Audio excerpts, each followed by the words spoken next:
Jesus Christ. Stay. Okay. I like this lighting much better. Hello, Jacksonites, and welcome to a brand new review. Quick disclaimer, I posted this on a community post, but in case people don't read that. So I'm going to try a new method when I'm doing franchises for a little while. Maybe not all the time, but for the foreseeable future. I'm going to alternate between reviewing an installment of a franchise and some other movie or show in between every installment. Um, Partially because I don't want to go under franchise fatigue and get burned out on a series so quickly, like I did with Star Wars and Spider Man. But I also feel that another reason why I got burned out on franchises because I felt stuck in doing that and reviewing that franchise. So, and like there are some other random things that would pop up that I wanted to talk about that I wouldn't be able to because I was already in a different project. So, I feel like it would be better for me again for the foreseeable future to alternate between reviewing a franchise and reviewing other unrelated movies that just pop into my head. And so yeah, we're going to be starting that here. Tomorrow is going to be a review of, or I should say, the next video will be a review of Paranormal Activity 2, so don't fret. But today, we are going to be talking about a kind of another special film for myself. From a director that I don't believe I've ever really given my opinion on, or I've really ever discussed on my channel in any way, shape, or form. And that, of course, today I will be reviewing 2002's sci-fi horror film Signs, directed by M. Night Shyamalan. M. Night Shyamalan is kind of a infamous director uh, in modern day Hollywood. So, M. Night Shyamalan, to give a brief overview of M. Night Shyamalan's career. Hold on.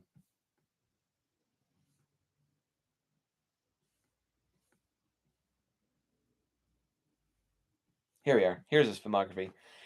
At age 52, M. Night Shyamalan has directed, I believe, 14 or 15 films.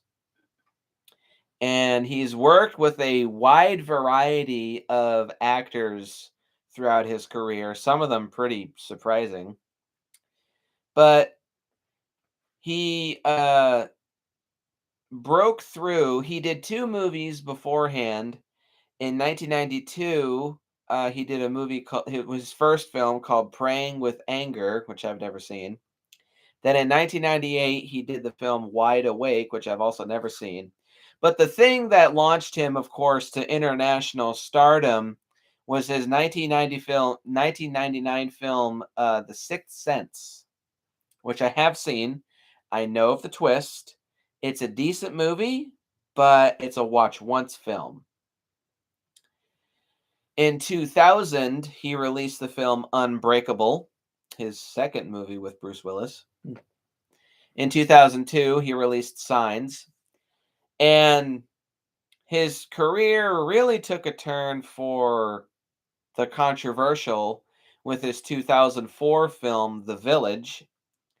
Then in 2006, does he do a movie every 2 years? Kind of. Yeah. Uh yeah, The Village in 2004 was really started up his controversial side of his career. In 2006, he released Lady in the Water. 2008, which was his first R-rated movie, and probably aside from the Village, and the next movie, his most infamous film. Then in 2010, he released the live action The Last Airbender movie, which I saw in theaters. I have seen The Happening too, by the way. I did not know he directed After Earth, which I've heard near universal critical panning left and right from people. I have seen The Visit, which I didn't really care for, in 2015. Then he released Split in 2016, Glass in 2019, which was probably his most controversial film since The Village. Then in 2021, he released Old, and then a little later this year, he will be releasing Knock at the Cabin. So, oh, this is actually pretty. Rolling Stone wrote that The Sixth Sense um, gave M. Night Shyamalan the reputation of the guy who makes the scary movies with a twist. Um, which Shyamalan has kind of stated that's not entirely true. Though a lot of his movies do tend to have some kind of a twist. So, M. Night Shyamalan is a pretty, obviously, yeah, he's a pretty controversial film director. He started out seemingly pretty consistent, but as the years have gone by, he has released obviously 14 movies, and many of them, the opinions of which vary so drastically from one end of the other.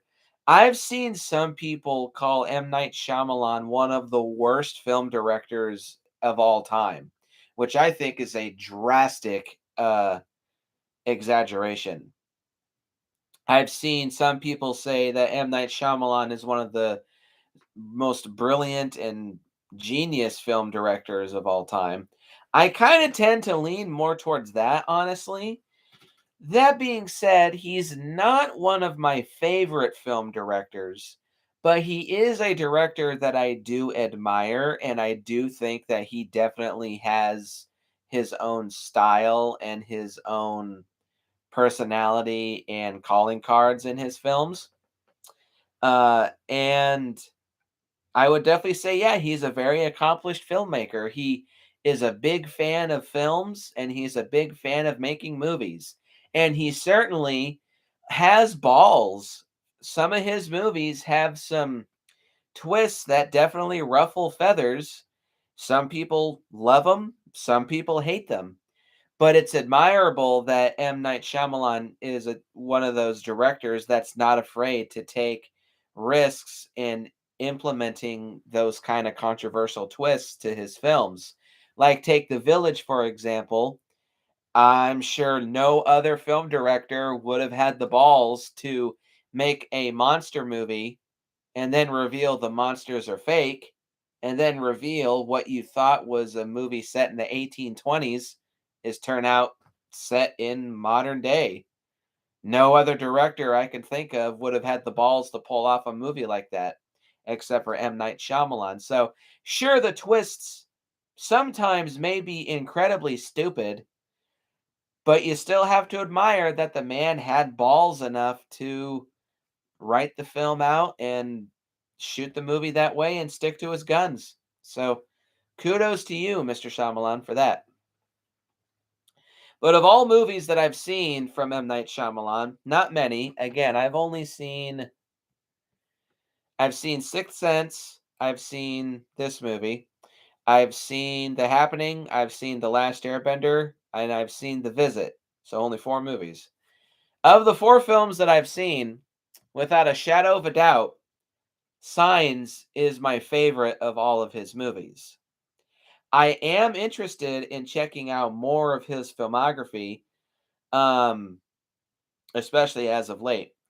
I was inspired to review this movie. Originally, I was going to review the first Rambo movie today, But I was inspired by another little YouTuber, Jerome Weaselberry, who is a smaller channel YouTuber who just talks about movies and books that she likes, whatever comes to her mind. Um, I've been watching a lot of her stuff as of late, and I think she's a pretty. Is this PG or PG-13? Okay, PG-13. Um, yeah, I've just been watching a lot of her stuff, and as of late, I think Signs is probably her best review as of late. It was a very enjoyable one, and rediscovering it, it just kind of gave me this inspiration. Like, you know what? I want to talk about this movie too, because similar to Jerome Weaselberry, no matter what anybody else says about this movie or M. Night Shyamalan, I am a big fan of this film. I do acknowledge that it does have some problems, and there's some things about it that I don't think have quite held up for myself. But I always come back to Signs as one of my favorite sci-fi films, definitely. But I would also definitely put this on a runner-up or honorable mentions list of my favorite horror films. And I'll just sum it up with never in my life have I seen a film that made me feel like I was being watched more than this movie. I'll explain later. So, my personal history when it comes to Signs is odd. So, this was also my first M. Night Shyamalan movie, and I was introduced to Signs through my mom and stepdad. Back when we were living at the shitty duplex when I saw the 2005 Doom movie for the first time.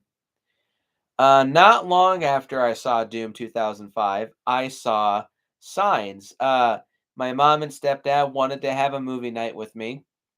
So they listed off some movies they had, and my stepdad actually pulled this out and said, "Hey, here's a movie that you might like. It's called Signs. It's got Mel Gibson in it, and it's an alien movie that's pretty scary." And my mom was like very adamantly trying to convince Eric to not play this movie because she is scared shitless of this movie. And it was mom's reaction of so adamantly not wanting to see it that made me say, "Yeah, let's see it." So, um, oh, before we begin, a word from our sponsor. Damn it.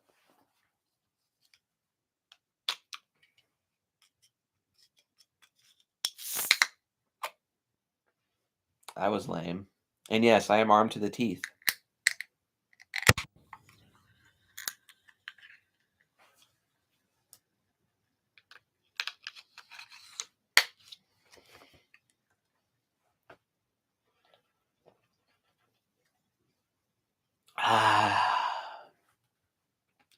Okay, so despite mom's objections, we all sat down and watched Signs. I instantly, within the first 10 minutes of the movie, was very intrigued and very enthralled. Um, it was like another one of those Terminator or Aliens moments where I was just completely sucked into the movie and completely drawn in and hooked from the start. And by the end of it, I was very impressed with Signs. And it was also at the time one of the not necessarily scariest, but one of the spookiest movies I had ever seen in my entire life. I was afraid to go to sleep for a little while after seeing this because, like I said, never have I ever seen a movie make me feel like I'm being watched more than Signs. I had to shut all my blinds and lock all my windows, and I still felt like I was being watched. It spooked me so badly. I had quite a bit of trouble sleeping after watching this movie. But despite that, I was obsessed with this film. And I think this is definitely one of those movies I have seen at least 100 times in my life. I'm a big fan of this movie, and I'm a big defender of this movie because I have met quite a few people, um, and seen quite a few people, most notably the Nostalgia Critic, um, kinda tear this movie a new asshole. And I think that's pretty unfortunate because I think this is a very underrated movie. So with all that being said, let's get into the plot of Signs. It's, um, not a super complex plot. Former Episcopal priest Graham Hess, played by Mel Gibson, lives on a rural farm in Doylestown, Pennsylvania, with his asthmatic preteen son, Rory Morgan, played by Rory Culkin. Yes, Macaulay Culkin's little brother. His young daughter, Bo, played by Abigail Breslin, this being her feature film debut, and his younger brother, Merrill, played by Joaquin Phoenix. Okay. I think this is my first Joaquin Phoenix movie as well. A failed minor league baseball player has been helping the family since Graham's wife, Colleen, died in a traffic accident 6 months prior. Graham abandoned the church in the aftermath of the incident, his faith in God being broken following his wife's death. When large crop circles appear in the Hess's cornfield, they are initially attributed to vandals. However, other crop circles begin to appear globally, and lights from invisible objects hover over many of Earth's cities. One night, Graham and Merrill chase a figure into the cornfield, and Graham glimpses another among the corn stalks, followed by strange clicking noises broadcast through Bo's old baby monitor. To the family's continued terror, news footage emerges of what appears to be an alien. After receiving a phone call from Ray Reddy, played by M. Night Shyamalan himself, that's another thing about M. Night Shyamalan movies. He always tends to at least have a cameo in every one of his movies, similar to Alfred Hitchcock. The man responsible for his wife's death, Graham travels to Reddy's home and finds him sitting in his car outside of his house. Reddy expresses remorse for Colleen's death and warns Graham that a creature is locked inside his pantry. Believing that the aliens avoid water, he leaves for a lakeside. Graham enters the house and uses a kitchen knife to peer under the pantry door, but a clawed hand emerges and swipes at Graham, causing him to cut off the fingers of his assailant in a panic, in one of the biggest jump scares of the whole movie. As the worldwide alien invasion begins, the family barricades themselves inside their house, a la Night of the Living Dead. But when the aliens break in, the family takes shelter in their basement. Morgan has an asthma attack by being spooked by one of the aliens, but he survives the night. The family emerges the next morning after the radio reports that the aliens have abruptly abandoned Earth as if something scared them off. The alien previously trapped inside Reddy's pantry enters the house and takes Morgan hostage. Recalling Colleen's dying words, Graham tells Merrill to swing away using his baseball bat. The alien sprays Morgan with toxic gas from its wrist. Graham recovers his stricken son as Merrill bashes the creature and smashes glasses of water on it, eventually killing it, confirming the alien's administers Morgan's medication, giving him an epinephrine shot, and realizing that his son's constricted lungs prevented him from inhaling the toxins, an act that Graham attributes to the intervention from a higher power, a la religious overtones. Months later, the Hess family has recovered from the ordeal and Graham returns to the church, abruptly ending the film. So, what do I think of this plot? You can tell that there was a lot of other movies that had an influence on this movie. But like I said, because M. Night Shyamalan is a big fan of movies, and there's a lot of things that obviously inspire him, he takes elements from a lot of his favorite films, but still manages to merge them into his own thing and make it feel maybe not original or exactly fresh, but still feeling like something new and not really feeling like a ripoff. You can see the inspiration for this movie's story, but still, M. Night Shyamalan takes all his it kinda like, Paul W.S. Anderson. He takes elements from a lot of his favorite movies, but still coalesces them into something that he can call his own, which is admirable.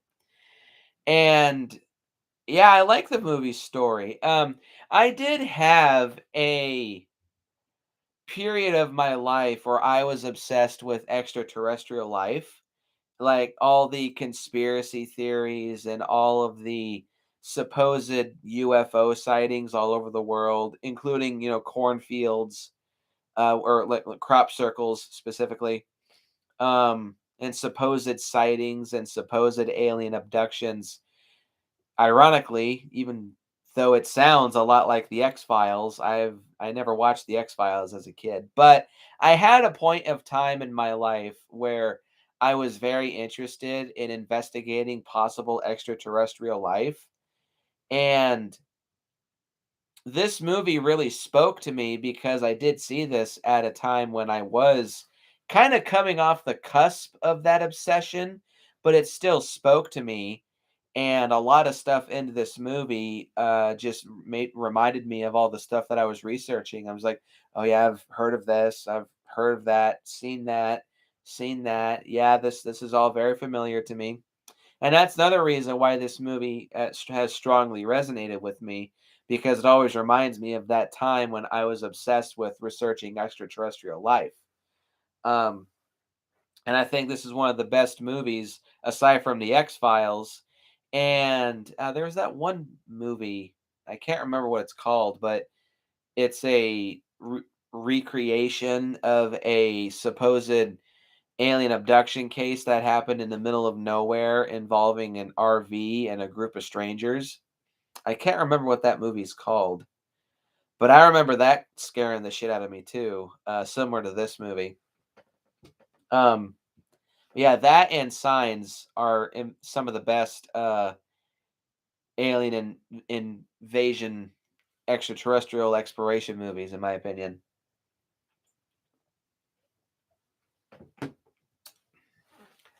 Okay, so with all that being said, oh, by the way, too, as an alien invasion movie, I don't think it's necessarily one of the best because there are things about the aliens in this movie that I don't think have aged well. But still, as an alien invasion movie, it feels very classic. It feels very reminiscent of something out of the 1950s, just done in modern day. And similar to something that Jerome Weaselberry stated in her review, whereas a lot of other alien invasion movies like Independence Day or Earth versus the Flying Saucers, they tend to showcase an alien invasion on a big, epic, global scale with lots of flashy special effects and big scales and big budgets. And while that can be entertaining, with Signs, this is a very personal and small scale perspective on a global alien invasion and showing the effect that can have on just a very small part of the human race can be kind of refreshing, and that lends it into feeling a lot more scary, a little more realistic, and a lot more personal.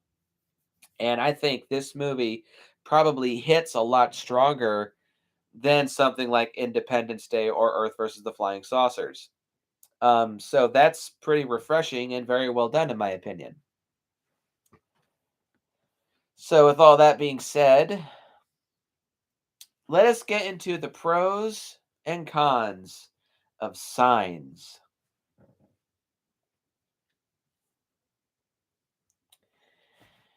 Pro number one is the main four characters. I'll talk about the kids first. Not a whole lot to say about them, especially with Bo. She's 6 years old, but Abigail Breslin, right off the bat, still does a very, very good job. She's a very adorable little girl. I'm more familiar with Abigail from movies like Zombieland 1 and 2, Maggie with Arnold Schwarzenegger, and there was another movie that she was in where she was like a sick daughter. She was really good in that. But it's odd seeing her older and then coming back to her very first movie, and she looks exactly the same, except for the fact that she's like 2 feet tall in this movie. But she's very cute. She's very likable, and like with her brother Morgan. Well, I'll talk about him too. Morgan and Bo are kind of spooky kids because they're like dead serious most of the movie. They're very humorless. They're very down to earth, very quiet, very solemn, very almost kind of gloomy kids, but they're still likable. And you understand why the kids act the way that they do for mainly two reasons. One, they just lost their mom, and B, they don't have the best relationship with their father for a good chunk of this movie. So it's understandable why they're acting the way they are, but they still have little moments here and there throughout the movie that do showcase that they have a good brother sister relationship. Like there's one scene when they're driving into town when that sibling thing where Bo's like trying to sneak up on Morgan to like poke him in the face, and then Morgan says, "Uncle Merrill, you turn on the radio," without even without even looking over, just grabs her hand and fl- flings it to the ground. Um, and probably the cutest scene between them. It's in the background, but it still does showcase um their brother sister bond. Is when Graham gets spooked by an alien out in the cornfield. I'll talk about this later, but he comes back in the house, and in the background, Bo and Morgan are doing dishes, and they're just playing around, flinging water at each other, smearing it all over themselves, just having a little bit of fun. It's cute. I buy their brother sister relationship. And speaking of Morgan more specifically, I don't know how old he is. I think he's at least 12. So we'll go with that. But Morgan is a very, very solemn child. And you can tell that he's trying to move on with his life. He's trying to recover from his mother's death. And he's trying to be a good older brother to Bo. But because of his strained relationship with his dad, you can tell that's kind of having an effect on him. He's very blunt. He's very outspoken. He's a little snobby and a little snarky, and he's almost kind of a little shit a couple times throughout the movie, but he is still very likable, and he's very sympathetic too. Um and like you feel bad for the guy cuz or the kid because again, you notice that him and his father don't have the best relationship throughout a good chunk of this movie. um, which I'll talk about when I talk about his dad. Actually, it's something I can kind of relate to myself because for a long time I didn't have a great relationship with my dad. Um, but still, Morgan's a likable kid.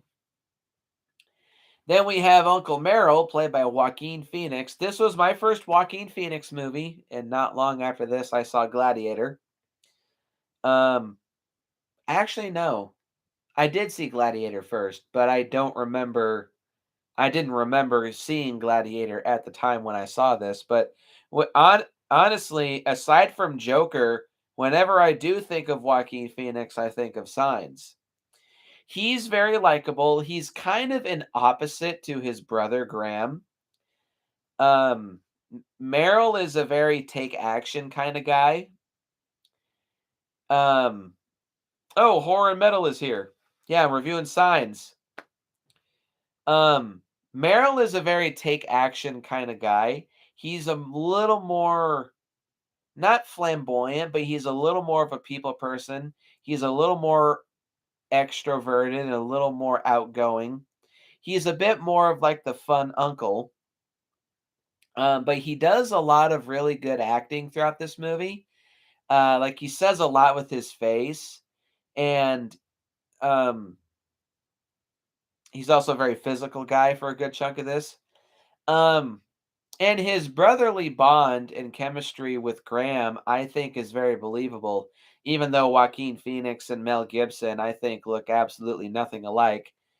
And I think Mel Gibson is at least 15 years or maybe closer to 20 years older than Joaquin Phoenix.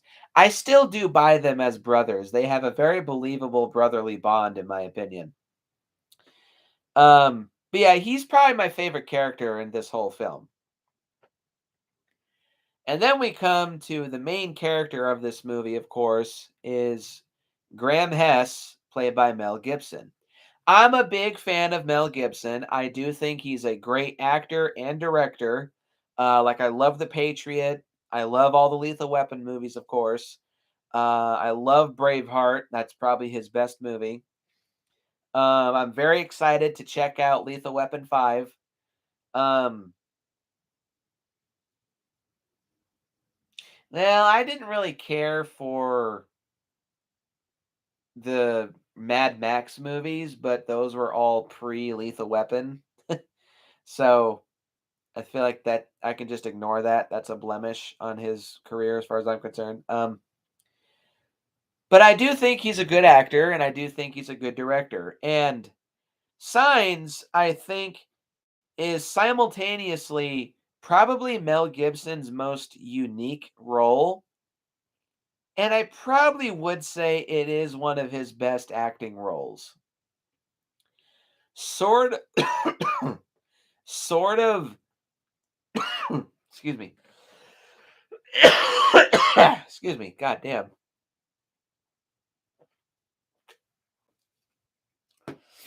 I say that a bit loosely because I have some words to say about Graham as a character. But still.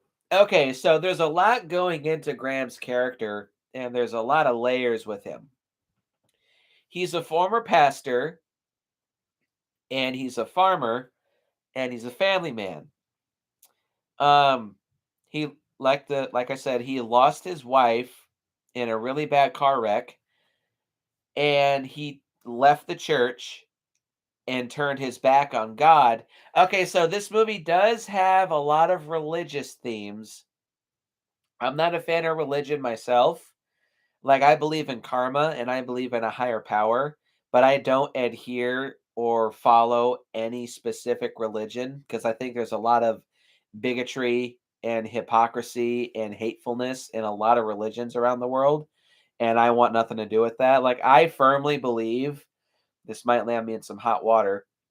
I firmly believe that more people in human history have died in the name of religion than any other reason for war throughout human history. I strongly believe that. So I'm not a fan of religion, and anybody else who's not a fan of religion may want to pass over this review because I'm not going to dwell on it, but it is a big part of this movie. The name Signs has double meaning. The movie talks about signs of extraterrestrial life, but it also talks about signs of divine intervention throughout the movie. So the religious undertones are a big part of this movie, as M. Night Shyamalan intended. I do think it's well written, and thankfully it's not shoved down your throat. But religious talks do tend to bother some people, so fair warning. But yeah, Graham lost his wife. He left the church, stopped being a pastor. Throughout the movie, people still call him, Father, like Father Myers or Father Thomas or whatever. People call him Father, and he actively asks people, please don't call me Father. And that's a sign, see what I did there, that not only has his faith in God been either shaken or completely broken, he blames God for his wife's death.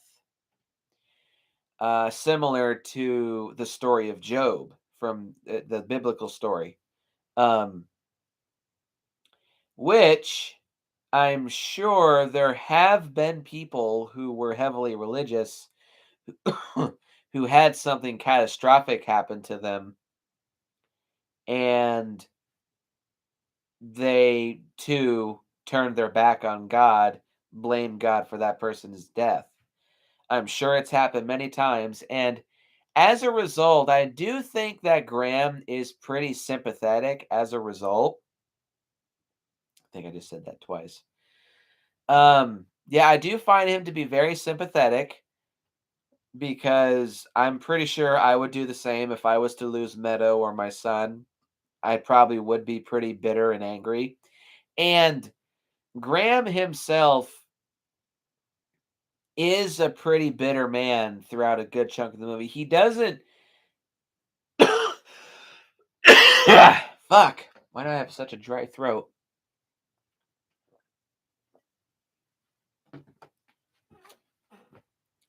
He doesn't necessarily voice his bitterness throughout most of the movie, but his body language and his facial expressions are very kind of blank and cold. But whenever somebody does talk about something involving religion, Graham is very quick to kind of react in a very either dismissive or very cold, stern, flat way. Like when Cherry Jones is an actress, she plays a police officer in this movie. When she calls him father, he stands up, walks away, and says, "Caroline, please stop calling me father." And he says it in a very not angry or spiteful way, but he says it in a very cold and a very flat way. Like you can tell that he wants nothing to do with anything religious whatsoever. And it's enough to drive the point home. And she does call him Graham for the rest of the movie. Um,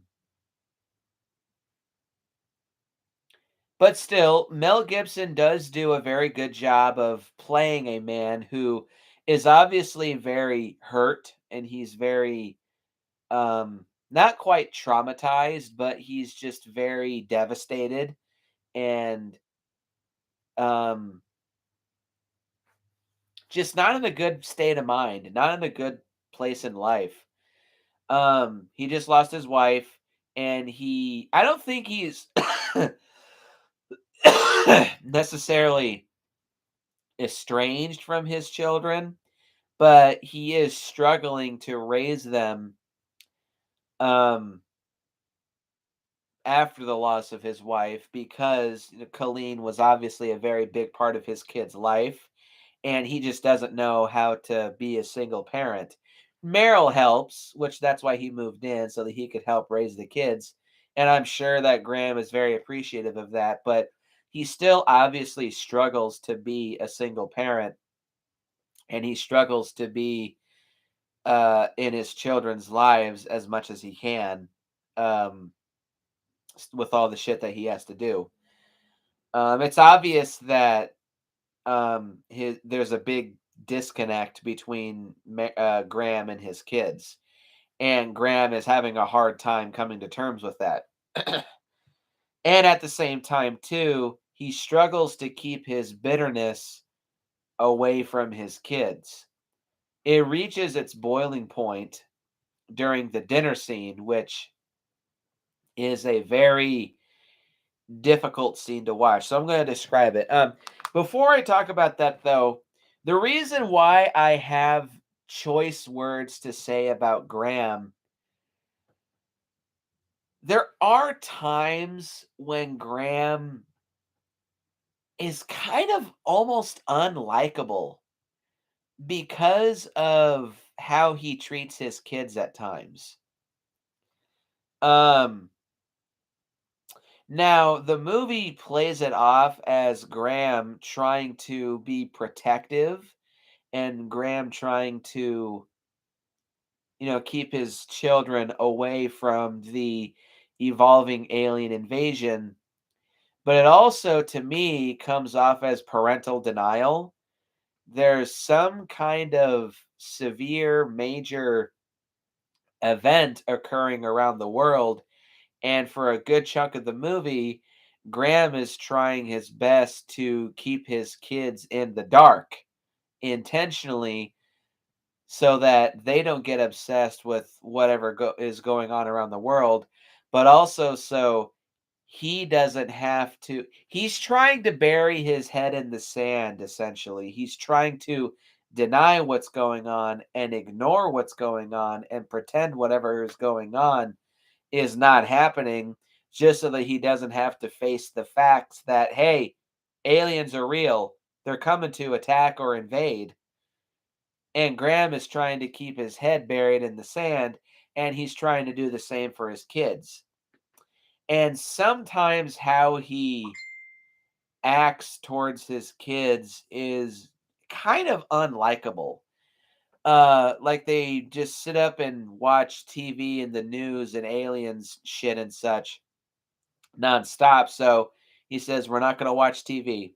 We're not going to listen to the radio either, just for a little while. But just to me, it comes off like he is trying to keep his heads buried in the sand. And when Morgan, the family goes into town, Morgan asks for some book money and he buys a book on extraterrestrials. And Morgan is just plowing through this book with Bo, and he comes in, reads it, sees all the alien stuff, and just dismisses it and takes the book away from Morgan and Bo. Just says, "We're not going to read this anymore. We just need to, get back to normal, eat some fruit or something." Which is a weird line in this movie.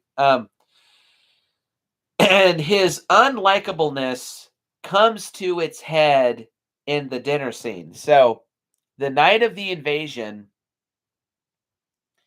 um, everybody decides that they want to eat whatever they want to eat.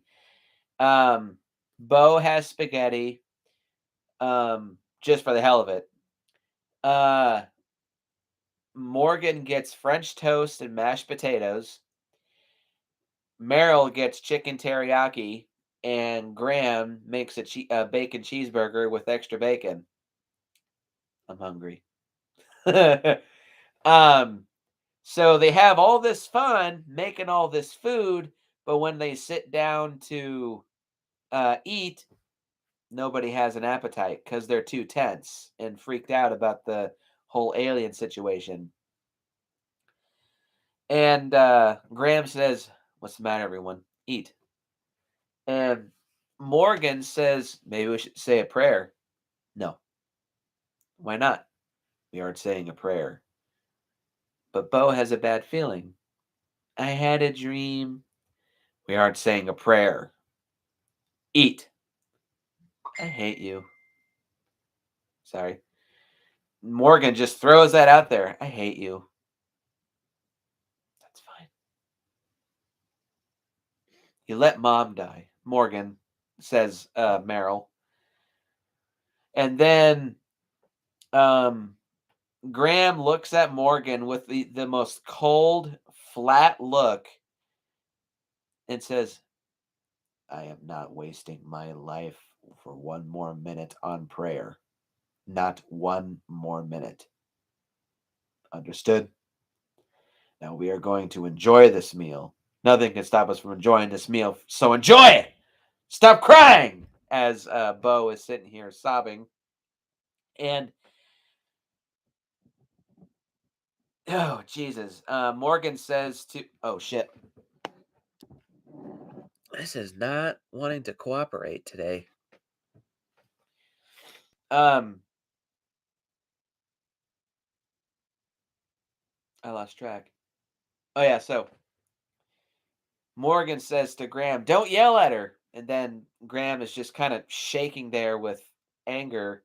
So he's like, "All right, everyone's not going to eat. I'm going to try some of everything." And he starts stomping away at stealing everybody else's food, and he's just trying to shovel food into his mouth. But finally, the tension and the fear gets to him, and he's just like sobbing and breaking down as he's eating. So then he grabs everybody in the family and they just have like a group hug and they just start bawling. And then the aliens come out, which I'll talk about that later. But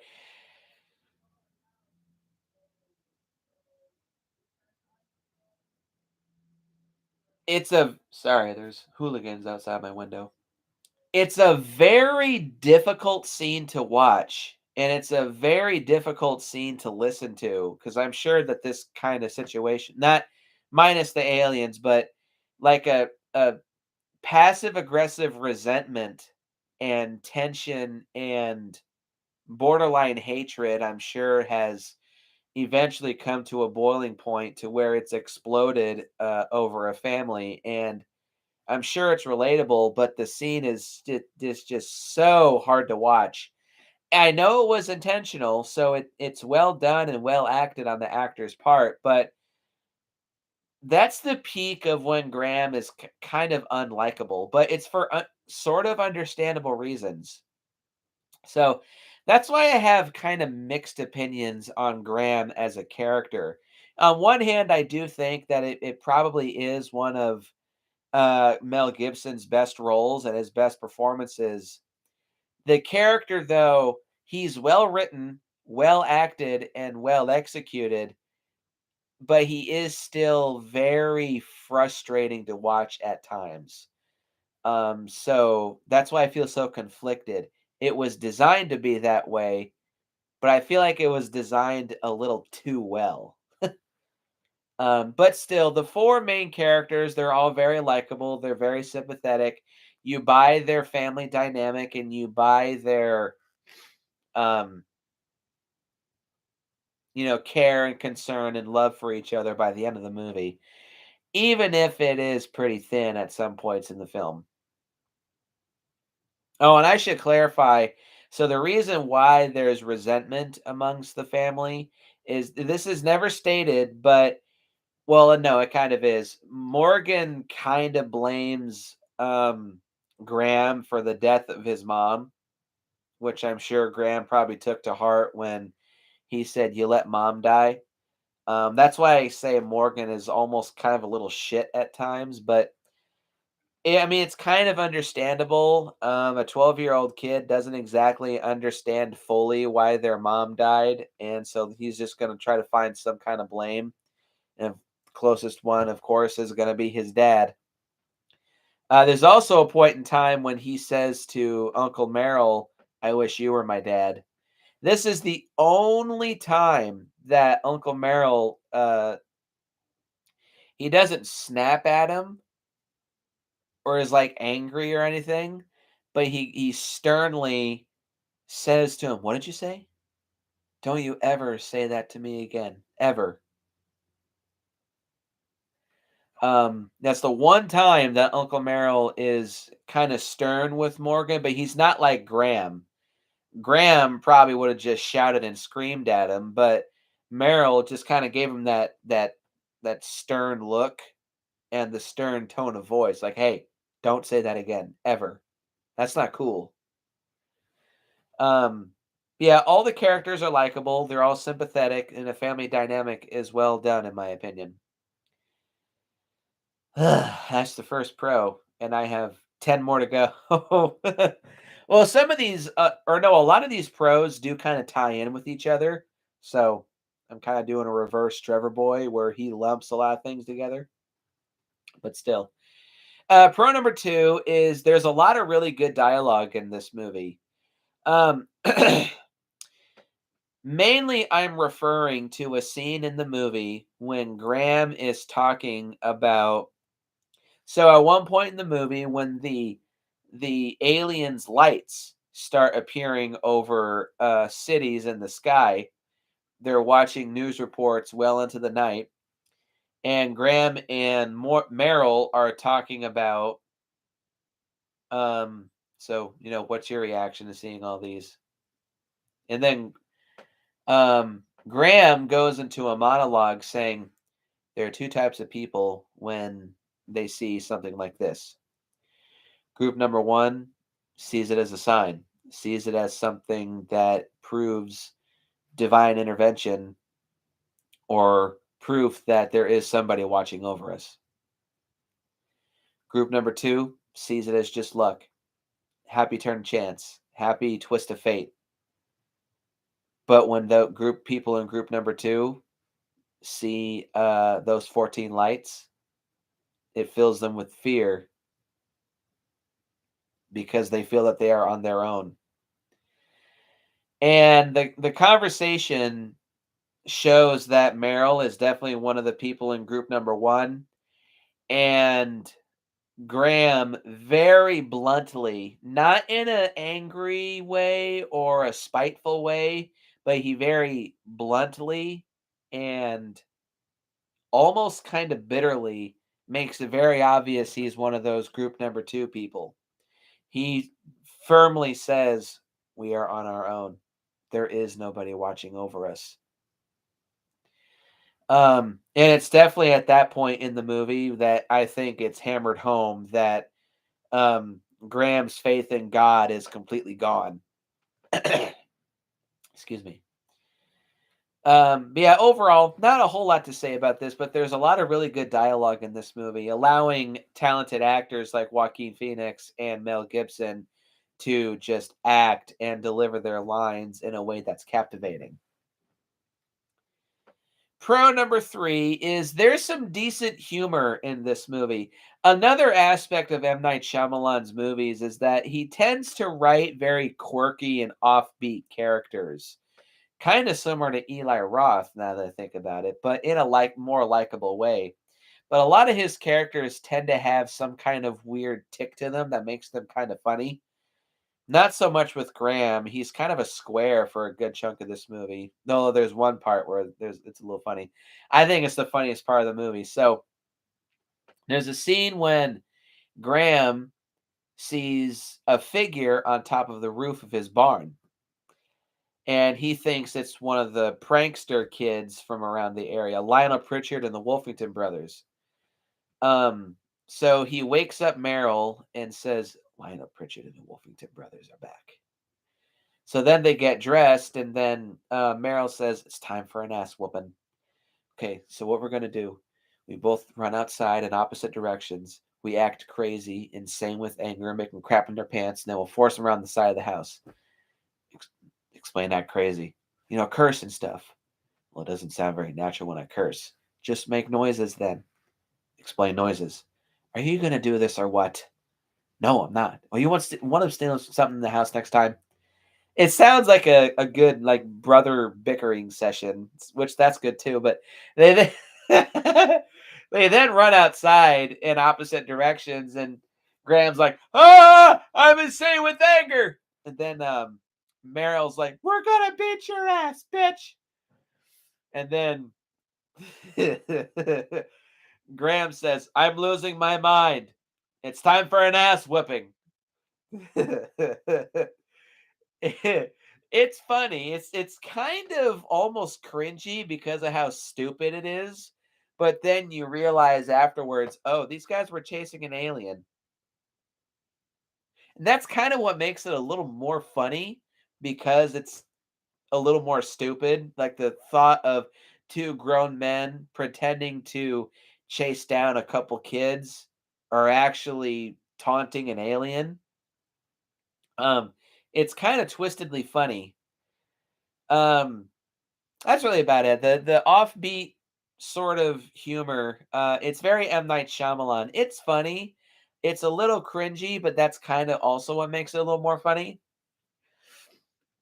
So yeah, that's good. Now, okay.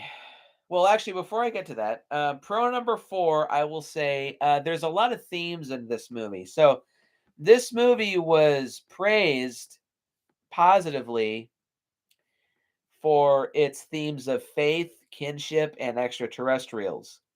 And all three of them, I think, are pretty well done, showcasing how a family can come together after a crisis, get through their tension, resentment, and problems, and come together in times of need and get over their problems and settle their differences. It also talks about faith, how somebody can lose their faith and be bitter towards God, but then have something happen to them that restores their faith in God. Um, and of course, it talks about extraterrestrials and whether they do or do not exist. I don't necessarily believe that if there are aliens out there, they're little green men with big eyes and big heads that are telepathic and shit. I don't necessarily believe that aliens look like that, but I do believe that there is other life on other planets around the galaxy and universe. It's just unfortunately we don't quite have the means and methods to explore the universe to look for that life, unfortunately. It's not going to happen in my lifetime. It's not going to happen probably in my son's lifetime, and it's probably not going to happen in his son's lifetime. But I do believe at some point the human race will be able to explore the universe and look for other signs of life. Again, just not in my lifetime,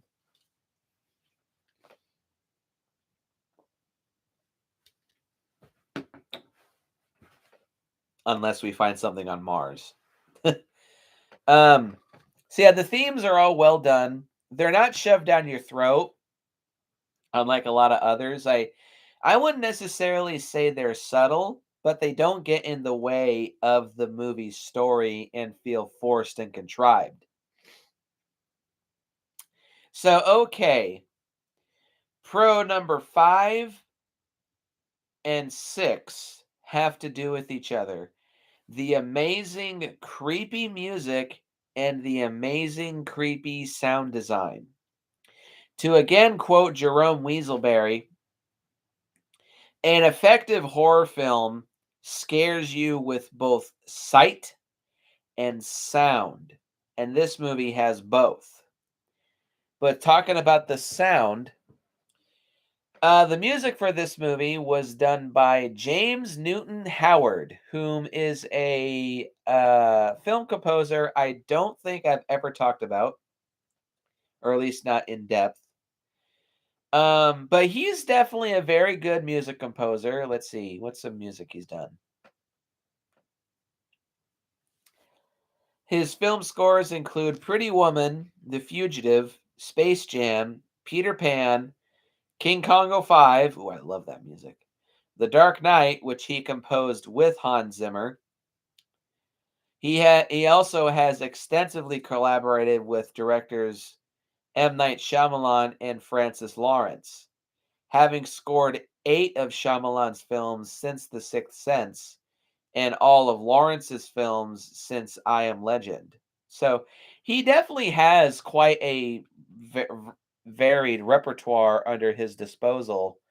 Um, I wouldn't quite say that he's one of my favorite film composers. He's kind of more like Jerry Goldsmith. He's in that realm of composers that I highly respect and admire, and I love a lot of their work. They're just not quite some of my favorites. But James Newton Howard is definitely a very good composer, and this might be my favorite movie that he's done because, oh man, the music in this movie is spectacular. Um, it's very thrilling. It's very curious. It's very awe-inspiring, but most notably, it's very spooky. It's very atmospheric and very haunting at times. The opening music, when the opening titles first start crawling up, oh, it's so spooky. It sends chills up my spine every time I think about it. Like even right now, once again, I'm getting goosebumps. Um, and the music does a very good job of setting the tone for the movie whenever it's trying to be scary. So I'll talk about the sound specifically. The sound in this movie is phenomenal. There's a lot of sounds of the earth and there's a lot of silence. Ironically, there's lack of sound. Um, like there's corn stalks rustling, there's wind and wind chimes tinkling. There's dogs barking. There's a lot of sounds of the world that you think just at first sound like normal sounds of the world.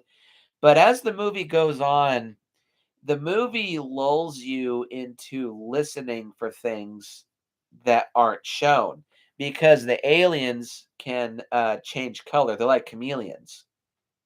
So, and when that's discovered, you start to become very wary. And even on repeat watches, knowing what you know about the aliens, the movie trains you to be very wary of the most average, mediocre shots. It kind of makes you look in the background to see if you can see any aliens. And for the first third, at least, I don't believe there are aliens except for the ones that are blatantly shown. Um, but still, that's a good thing. And the movie forces you to listen. One of my favorite things that's done in this film, in regards to sound, is how the world lets people know that aliens are about. This is done twice. The first, and it's whenever aliens are around, crickets stop chirping. There's a scene when right before Graham sees the alien on top of the roof of his barn. There's a shot of the exterior. This is at night, like in his front door, looking out to his cornfield. You can hear crickets and frogs croaking and chirping, and then gradually they start to slow down, and then they just stop. Silence. And at first you think nothing of it, and then you see the alien later on, so forth. Excuse me. Nope.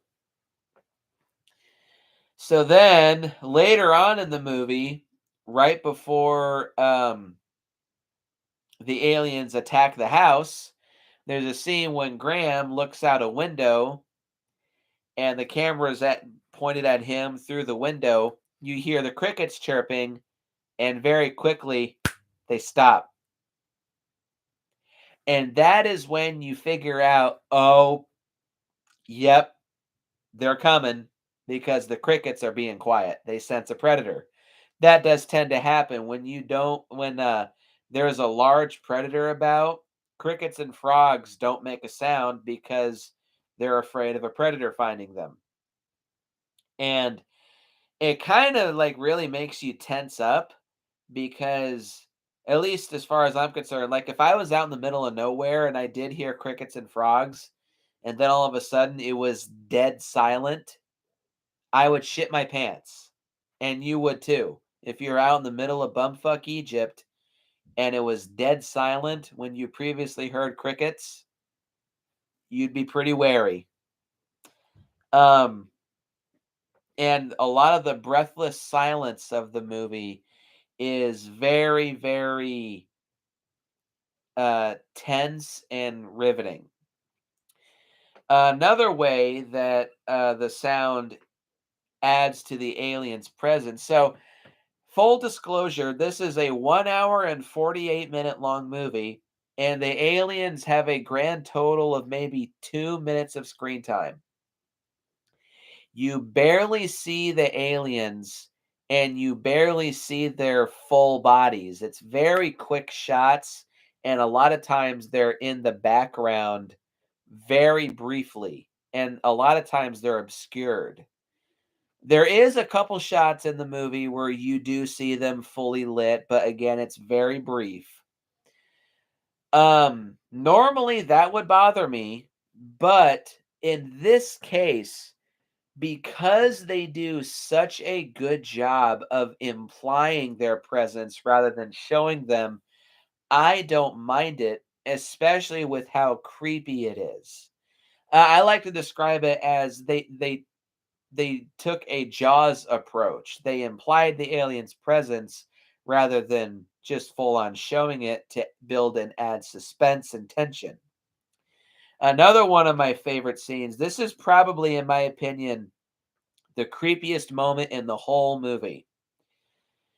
When the aliens start to attack the house, they all four go downstairs and they have a dog named Isabel whom they hear barking because they forgot her outside and they've already barricaded the whole house. The camera points to a wall. You can hear Isabel barking her ass off. The camera slowly is zooming in on the wall. You can hear her barking and barking and barking and barking and barking. Then all of a sudden, you can hear her start to growl and snarl. And then you can hear her start to whimper in pain. And then dead silence. Graham and Meryl realize this and they look at each other. And then outside, you can hear the wind chimes tinkling. And that's when you realize the aliens have reached the house. Um, Meryl looks at Graham and says, "Should we turn off the lights?" They already know we're here. And after Graham says that, the camera cuts back to the windows. You can see light still coming in through cracks in the windows. You hear scampering and scuttling and rapid footsteps outside on the porch. And you see shadows passing by the windows because you can see the shadows obscuring the little uh, beams of light from outside passing by the windows. And you can see, quote unquote, see the aliens because of the sound and the shadows moving around the house.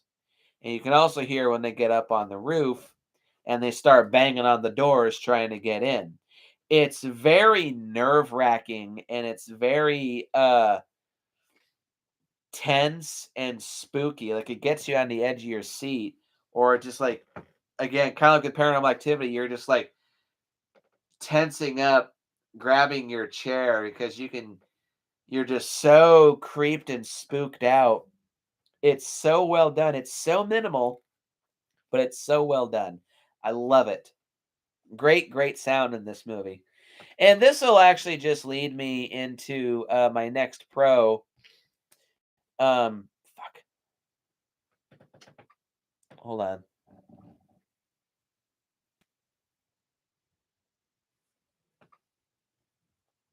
Damn it.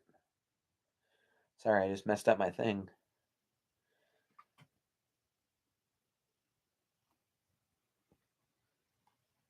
Okay. So,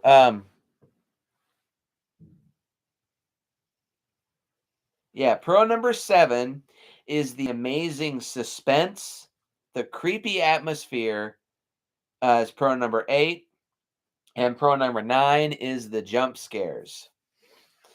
Um, I already talked a good chunk about the suspense, but the suspense is very nail biting. Again, kind of like with Jaws, M. Night chose to imply the aliens' presence rather than show them. And I think it's very well done and very refreshing because you barely see them. It kind of forces you to fill in the blanks with your mind, and that makes it even scarier. And like I said, this movie makes you feel like you're being watched because they're on a secluded farmland. surrounded by a gigantic cornfield, because it's established that wherever there's crop circles, that's where the aliens are at.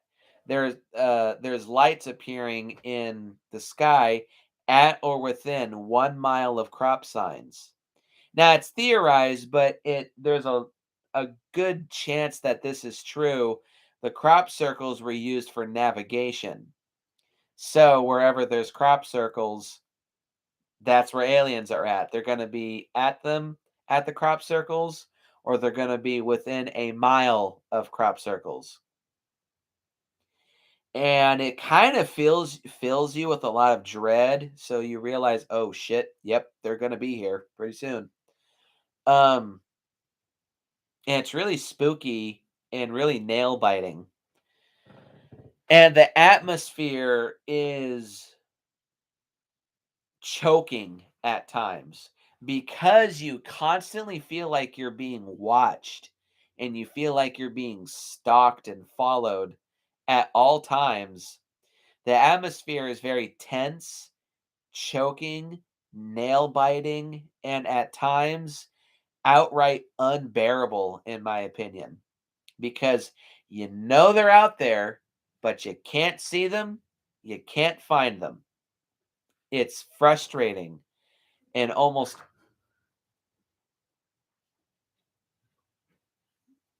Honey, are you home? Hurry up. You're taking way too long. Sorry. I'm so sick. Pardon Meadow, she just got home. But I am almost done. That's something to Eddie. So Roman is waiting for you to change your diaper. Put it on. Well, I'll be out there in just a few. Alrighty, so yeah, the atmosphere overall is very, very choking. Pardon that interruption. And then pro number 9 is the jump scares for the film are great relievers, but really, really, really effective jump scares of that tension. And they're so simply done too. Probably the two best in my opinion of the whole movie. When Graham is going out in the middle of the cornfield at night with a flashlight, trying to maybe find pranksters, he hears like this sharp. It's a trilling sound, like behind him. So he drops his flashlight and it goes out. He's looking around and there's wind blowing the corn stalks all over the place. So he's like, what the hell? So he grabs his flashlight, he smacks it to turn it back on. He looks over, a green alien leg turns around and goes into the cornfield. And when I first watched this movie with Mom and Eric, Mom screamed and ran out of the room. And I mean, pardon the shower. I screamed too a little bit and like I jumped, but I was still like morbidly curious and morbidly fascinated. So I was just like, at that point, I was just banging on all cylinders with this movie. I was like, oh God, I need to see the rest of this. And of course, the best jump scare in the whole movie, Graham goes to Ray Reddy's house and he finds a kitchen knife that's like super shiny. And he notices that there's something in his pantry that's locked in there. So, I mean, chef's knives wouldn't be this shiny, but whatever. So he puts the knife on the floor and he's scanning around the pantry trying to find something, but he can't see anything. So he gets down lower so that he can get a better look. A hand jumps out that's got like clawed fingers and is trying to grab at him.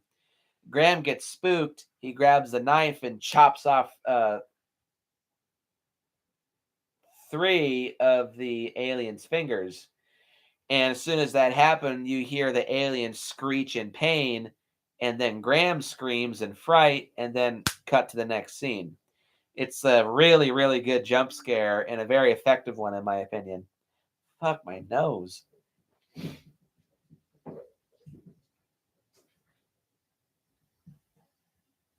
And my last two pros is the special effects, I think, are pretty solid. Extremely minimal. Again, you see the aliens for only 2 minutes total for an hour and 46-minute long movie. But there's a little bit of practical effects, but the aliens are mostly CGI. But the practical effects look good. It's mostly hand props. You see one hand curl its fingers under a door that's barricaded, which is a pretty spooky sight. And the hand that gets his fingers chopped off, that's a practical effect. But every other scene where you see the aliens, they're CGI. 2002 CGI, so it looks a little primitive, or not primitive, but it looks very 2002. But because it's very minimally used, I think it's just fine for what it's doing. So I think it's all right. But the movie influences I also really like and really appreciate. Again, you can tell that M. Night Shyamalan is a fan of movies. Alfred Hitchcock's The Birds and the original Night of the Living Dead had an influence on this. And, pardon, I'm almost done. One of the most famous alien invasion movies, War of the Worlds, had an influence on this. And other Alfred Hitchcock influences, like, implying the horror rather than showing it, are effectively done in this movie. So I appreciate all the film influences, and I see them, I notice them, and that just gets me wrapped up in the movie's enthusiasm. So I have two mixed elements and one con. Mixed element number one is the water twist.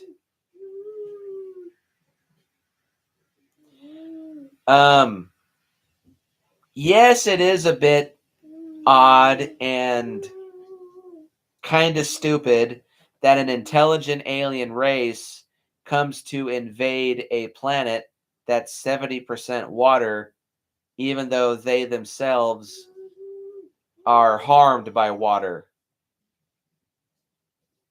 It's a little nonsensical.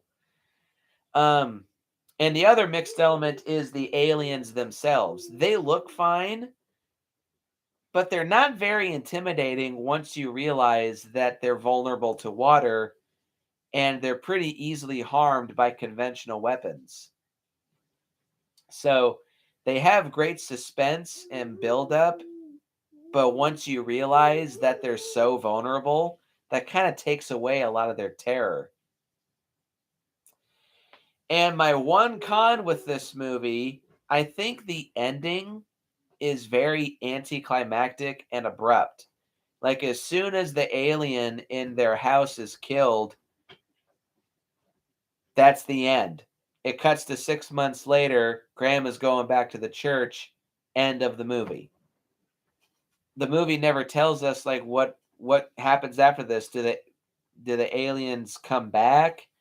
Were the aliens driven off because they were vulnerable to water, or some other means? The movie never tells you. You can imply that it's because people discovered that they are vulnerable to water and that's what drove them away, which, okay, sure. But you can at least confirm that through dialogue, at least like on the news or radio. Hell, you're taking inspiration from Night of the Living Dead. Why not implement that? Using the radio to exposit some things, but no, nothing. It's just very abrupt and kind of open-ended, honestly, in my opinion. Maybe that was intentional. So with all that being said, M. Night Shyamalan Signs, I think it's a good movie. It's got a couple problems and some elements that haven't aged well. But overall, this is my favorite of M. Night's movies.